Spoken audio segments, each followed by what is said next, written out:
¿Sí? Continuamos viendo cómo Dios habla. Amén, Pedrito. Amén. Gloria a Dios. Yo digo que siempre la palabra de Dios se vivifica. Amén. Y entonces la palabra de Dios es tan actual. Hoy me gozaba porque escuchaba un reportaje que le hacían a un hombre que hablaba de la poesía y de un libro que había sido bestseller, quiere decir, primero en las ventas. Entonces la persona que le preguntaba en la televisión le dijo: ¿por qué este libro es bestseller de tantos años, de tanto tiempo? Y le dijo, él le corrigió, le dijo: el bestseller por siempre es la Biblia. Dice, es el libro más vendido en todo el mundo. Amén. Claro que es vendido muchas veces para adornar bibliotecas, es vendido para adquirir conocimiento, así de paso. Algunos lo heredan, ¿no?, de sus padres. Qué bueno es que nosotros tenemos la Biblia, que quiere decir los libros de las Sagradas Escrituras, para que conozcamos el amor y el poder de Dios, para que conozcamos cómo nos podemos salvar y para que conozcamos cómo podemos vivir mejor. Porque las personas constantemente se quejan de que pasan cosas difíciles, ¿verdad? De que hay tormentos, hay dificultades, hay juicios, hay calamidades. Sí que las hay. Pero ¿qué dice la palabra de Dios?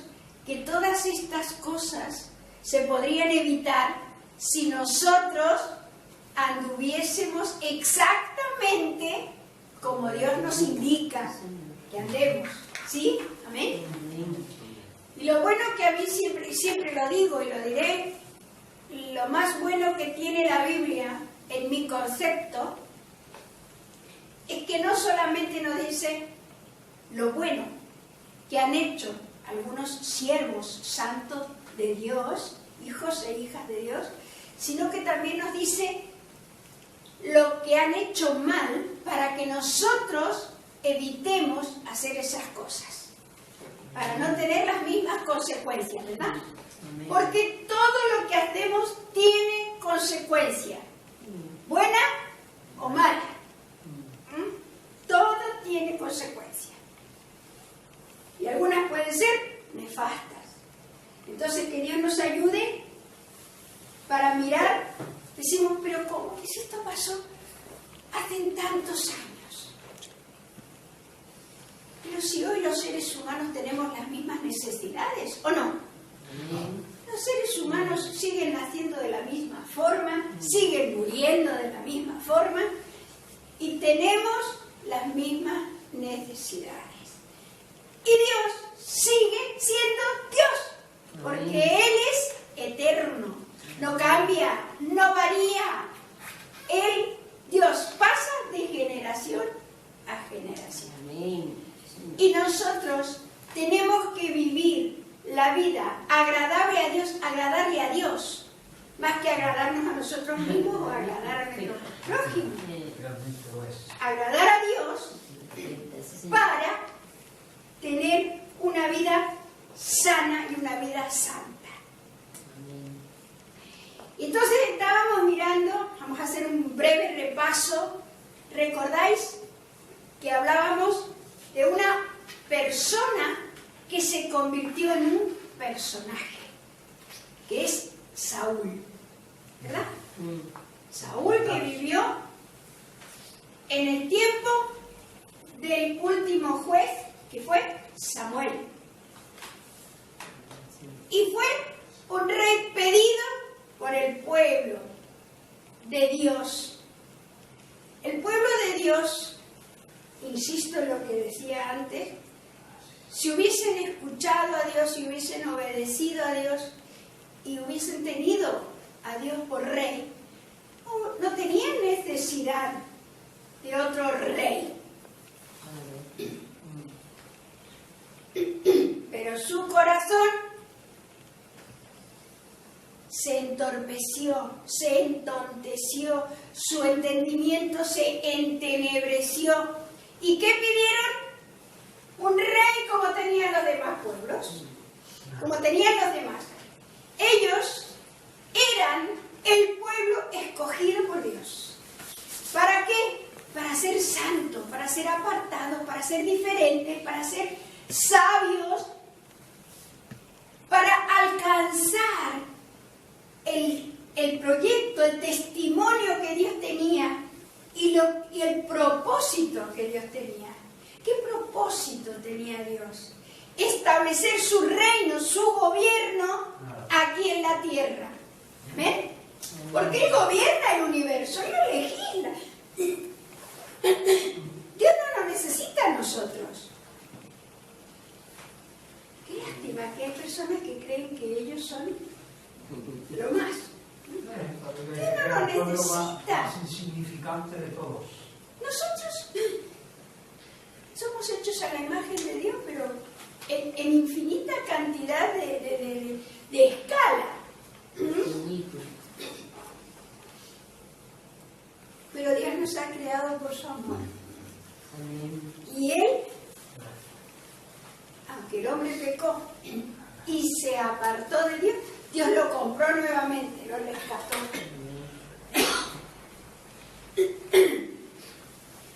Y hoy, en este tiempo, Dios sigue amando. Y en este tiempo Dios nos sigue amando y se sigue manifestando. Entonces, vamos a aprender lo que no hay que hacer, lo que no agrada a Dios, para no hacerlo, por supuesto.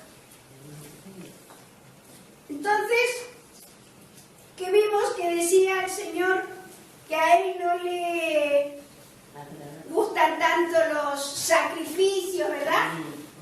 Ni los esfuerzos que nosotros hagamos humanamente, sino que a Dios le agrada ¿qué? La obediencia.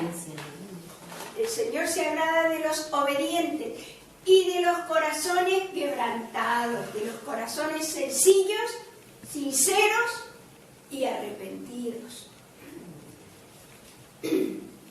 Entonces, Dios desecha a Saúl. Y entonces vamos a continuar desde el 1 de Samuel, capítulo 16, donde Dios habla directamente a Samuel. ¿Cómo conocía Samuel la voz de Dios? Esa fue una buena pregunta que me hicieron hoy. ¿Cómo conocía Samuel que era Dios el que le hablaba? ¿Ustedes recuerdan que siendo niño Dios le habló? ¿Verdad? Estando él en el templo, lo había llevado su mamá, y siendo él un jovencito, Dios lo llamó, y Elí no se había dado ni cuenta, hasta que entendió que Dios lo llamaba. Desde ahí él estaba ejercitado en oír la voz de Dios. Ya conocía la voz de Dios y sabía cuando Dios le hablaba y lo que le decía, porque ya era un hombre anciano y ya Samuel era un hombre mayor. Entonces leemos 16:1. Dijo Jehová Dios a Samuel: ¿hasta cuándo llorarás a Saúl, habiéndolo yo desechado, para que no reine sobre Israel? Llena tu cuerno de aceite y ven, te enviaré a Isaí de Belén, porque de sus hijos me he provisto rey. Es decir, siempre lo digo en la voluntad permisiva de Dios, ¿no? Porque Dios es tan amoroso que con nuestra mente humana a veces no alcanzamos a entender la paciencia, la misericordia, el amor de Dios, que sobrepasa todo entendimiento. Que pidieron un rey, ese rey falló, fue desechado porque tenía un corazón duro, un corazón impuro, un corazón desobediente, era un contumaz. Es decir, no desobedeció una sola vez y se arrepintió, no, desobedeció una y otra vez. Y no se arrepintió.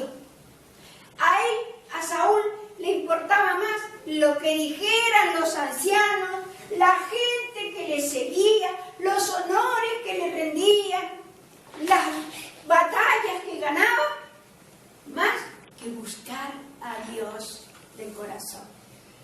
Pero aunque no fue fiel, fue el primer rey de Israel. Pero Dios siguió en la misma temática que el pueblo había pedido.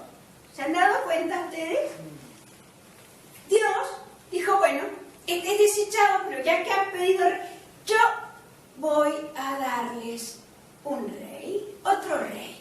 Me voy a procurar, pero esta vez lo voy a elegir con diferentes requisitos y condiciones que el primero.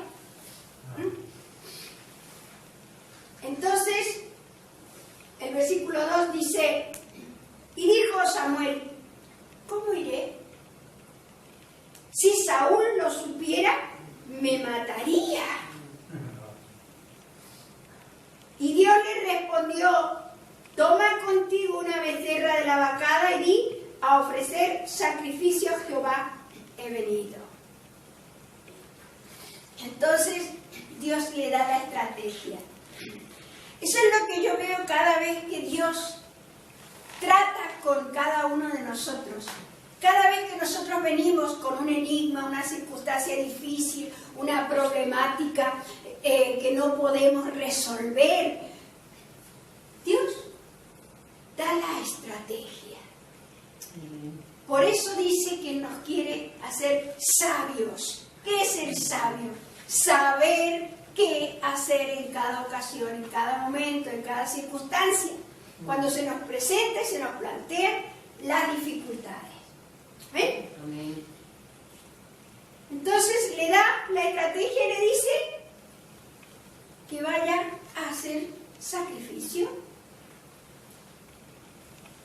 Y llama, ¿recuerdan? Que ya lo hemos visto esto, que cuando Saúl lo llamó Samuel para apartarlo como rey, Samuel había ido a hacer un sacrificio y había invitado personas. ¿Cuántas? 30 personas había invitado, ¿sí? Para comer del asado que quedaba después del sacrificio. Entonces, dice, ahora llama a Isaí al sacrificio y yo te enseñaré lo que has de hacer y me ungirás al que yo te dijere. Este es un mandato directamente de Dios. Dios le dice, a ver, dile al rey que tú vas a hacer sacrificio y que vas a invitar a Isaí y a su familia, a sus hijos, ¿verdad? Entonces llama a Isaí. Hizo pues Samuel como le dijo Dios. Esto es lo que tenía Samuel. Esto es lo que nosotros debemos desear. Esta tiene que ser nuestra oración diaria. Señor, porque dice que Samuel no dejó caer ni una palabra de Dios en tierra. Ni una. Todas las oyó, las guardó en su corazón y las cumplió. ¿Sí? Las puso por obra. Porque si no, la palabra de Dios es muy bonita, es maravillosa, pero si nosotros no la hacemos, no nos conducimos en la palabra de Dios, no hay ningún resultado, no es provechoso, no aprovecha. Entonces dice que Samuel hizo todo lo que Dios le dijo. Bendito y alabado sea el Señor. Amén. Y luego que él llegó a Belén, los ancianos de la ciudad salieron a recibirle con miedo. ¿Por qué? Porque él había terminado de hacer lo que le correspondía hacer a Saúl. Saúl debió matar a todos los amalecitas, al rey, ¿recordad? Y como no había matado al rey, Samuel lo tuvo que hacer, porque es el mandato que Dios había dado, exactamente lo que Dios había dicho. Entonces la gente quedó así un poco, ¿no?, con miedo. Y entonces salieron a recibirle con miedo y dijeron: ¿es pacífica tu venida? A ver. Él respondió: sí, vengo a ofrecer sacrificio a Jehová. Santificaos y venid conmigo al sacrificio. Y santificando él a Isaí y a sus hijos, los llamó al sacrificio. Y aconteció que cuando ellos vinieron, él vio a Eliab y dijo: de cierto delante de Jehová estás ungido. Claro, vio a Eliab porque parece que Eliab era parecido a Saúl físicamente, ¿verdad? Un hombre alto, un hombre grande, un guerrero, un joven formado. Y entonces dice: aquí está. Este seguro que es el nuevo rey. ¿Y qué le dice Dios a Samuel? No. No mires a su parecer, ni a lo grande de su estatura, porque yo lo desecho, porque Jehová, Dios, no mira lo que mira el hombre.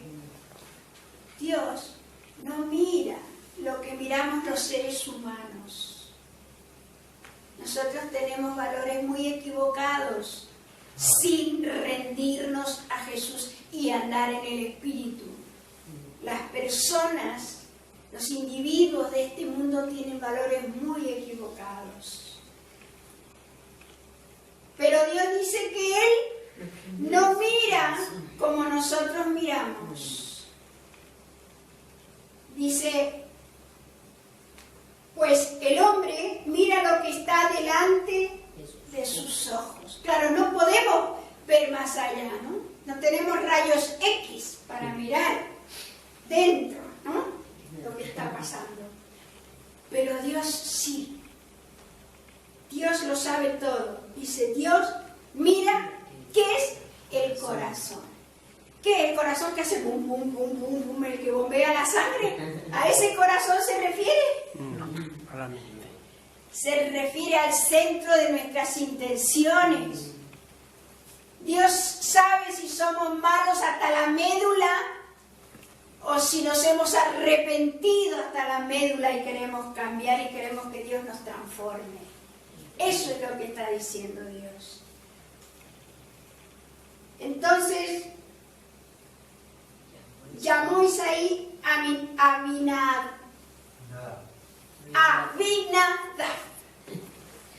y lo hizo pasar delante de Samuel, el cual dijo: tampoco a este ha escogido Jehová. Hizo luego pasar Isaí a Sama, y él dijo: tampoco a este ha elegido Jehová. E hizo pasar Isaí 7 hijos suyos delante de Samuel, pero Samuel dijo a Isaí: Jehová no ha elegido a estos.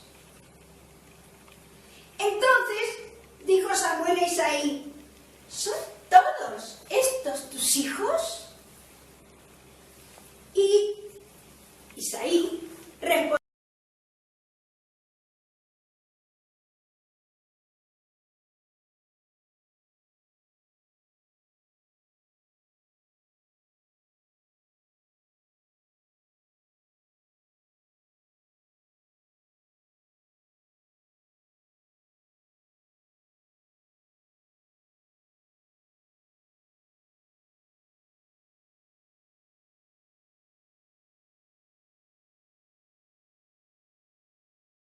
muchachito, allí un jovenzuelo que, a ver, pero es místico. A él le gusta tocar el arpa, a él le gusta hacer versos y canciones, y como es más pequeño, tengo 8 hijos, y el más pequeño es el que cuida las ovejas, el que me cuida las ovejas, y se apacienta las ovejas. Y dijo Samuel a Isaí, envía por él, porque no nos sentaremos a la mesa hasta que él no venga aquí.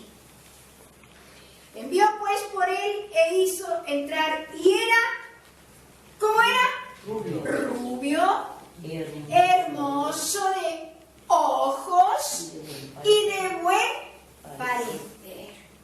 Pero parece que muy alto, era así fornido y hombre de guerra, parece que no era. Más bien, parecía un actor de cine, ¿no? Entonces Jehová dijo, levántate, úngelo, porque este es.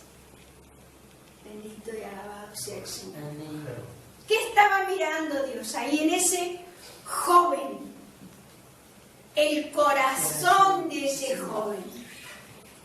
Porque como siempre digo y lo diré, y el Señor me lo enseña cada día, me lo reafirma el Espíritu, esto, que cuando estamos a solas con Dios, es cuando Dios nos conoce.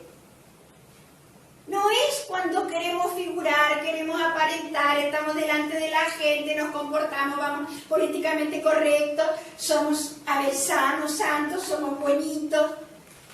Dios nos mira cuando estamos a solas. Y cuando David estaba a solas con Dios, él hacía salmos, salmodías, alabanzas a Dios. Él alababa a Dios y reconocía, oh Señor, qué grandeza, has hecho los cielos, la tierra, las estrellas. Todo esto cuenta la gloria de Dios. Y le cantaba a Dios. Él estaba solo con las ovejitas. Podría haber hecho como lo que hace cualquier muchacho, ¿verdad? Jugar, qué sé yo, corretear, hacer otras cosas. Pero él, mientras que cuidaba las ovejitas, estaba exaltando a Dios, alabando al Señor, reconociendo la grandeza de Dios. Por eso Dios dijo, yo me lo voy a buscar, a este lo voy a elegir, lo voy a escoger. Porque aunque se equivocare, sé que tiene un corazón humilde que se va a arrepentir. Y yo voy a poder cumplir mi propósito en Él y trabajar con Él. Y Él va a poder guiar a mi pueblo. ¿Amén? Así fue mientras que David reinó, el pueblo de Dios, había palabra de Dios, ¿verdad? Había relación con Dios. Y Samuel tomó el cuerno del aceite. Ustedes saben que en la antigüedad el aceite simbolizaba justamente la unción. Unción es esto, ¿no? Ungir es untar. Entonces, tomaba un cuerno de un animal y sería una medida así como una botella, sería ahora. Se llenaba de aceite de oliva, porque era aceite mediterráneo, y se derramaba sobre la persona, ¿no? Y ese aceite caía, ¿verdad?, sobre la persona. Lo untaba, es como que Dios le ponía su manto de gracia, lo untaba, ¿no? Entonces derramó el cuerno y lo ungió en medio de sus hermanos. Atendamos esto porque más adelante, cuando vayamos nosotros viéndose, sigamos viendo la palabra, vamos a ver cómo los hermanos no entendieron nada de lo que estaba pasando. No entendieron nada. ¿Por qué? Porque ellos estaban presentes cuando Samuel lo ungió. ¿Y esto qué era? Era un apartamiento, un llamamiento. Era apartado con un propósito. ¿Para qué? Para ser rey. Lo ungió en medio de sus hermanos y desde aquel día en adelante el Espíritu de Jehová, Dios, vino sobre David. Se levantó luego Samuel y se volvió a Ramá. Dice el versículo 14, el Espíritu de Jehová se apartó de Saúl y le atormentaba un espíritu malo de parte de Jehová. Qué tremendo, ¿verdad? Que Dios nos ayude, que Dios nos libre. De Dios nadie se puede burlar. La gente piensa que blasfema contra Dios, que desobedece a Dios, que insulta a Dios, que lo ofende a Dios gratuitamente. Y que esto pasa, que pasa inadvertido. Pero no es así. No es así. Tiene su consecuencia. Y Saúl, al desobedecer a Dios, y como digo, no se arrepintió, pues Dios se apartó de él. Recordemos, esto es muy importante recordar, que en la parte que estamos leyendo del Antiguo Testamento, el Espíritu Santo venía sobre algunas personas solamente, como reyes, sacerdotes, jueces, ¿verdad? Venía sobre algunas personas que Dios quería, profetas, que Dios quería cumplir su propósito con el pueblo. Pero ahora estamos en el tiempo de la gracia y estamos en el tiempo que dijo Joel, ¿verdad? Que el Señor derramaría de su Espíritu